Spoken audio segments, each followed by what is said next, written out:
Le mystère de l'île perdue. Il y avait autrefois une île mystérieuse appelée île perdue, cachée au milieu de l'océan. L'île était entourée de légendes et de mystères, et personne n'avait jamais réussi à y mettre pied. Les marins racontaient que l'île était protégée par des créatures magiques et des enchantements puissants. Un jour, un jeune explorateur nommé Léon, connu pour son courage et sa détermination, décida de partir à la recherche de l'île perdue. Avec son fidèle perroquet, Paco, et une carte ancienne léguée par son grand-père, Léon embarqua sur son navire, prêt à affronter tous les dangers. Après plusieurs semaines de navigation, Léon et Paco aperçurent enfin l'île perdue à l'horizon.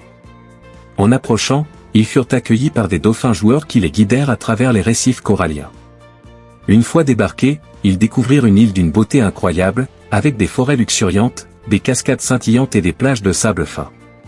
Léon commença son exploration, suivant les indices laissés sur la carte. En chemin, il rencontra des créatures fantastiques, des licornes, des sirènes et même des dragons amicaux. Chaque créature lui offrit des indices précieux pour résoudre le mystère de l'île. Un soir, alors qu'il campait près d'un lac enchanteur, Léon eut une vision d'un ancien temple caché au cœur de la forêt. Le lendemain, guidé par son instinct et les conseils des créatures magiques, il se dirigea vers le temple. Là, il découvrit une porte massive ornée de runes mystérieuses. Pour ouvrir la porte, Léon devait résoudre une énigme complexe. Avec l'aide de Paco et des connaissances transmises par son grand-père, il parvint à déchiffrer les runes et à ouvrir la porte. À l'intérieur du temple, il trouva un trésor incroyable, un cristal lumineux qui avait le pouvoir d'exaucer les souhaits les plus profonds.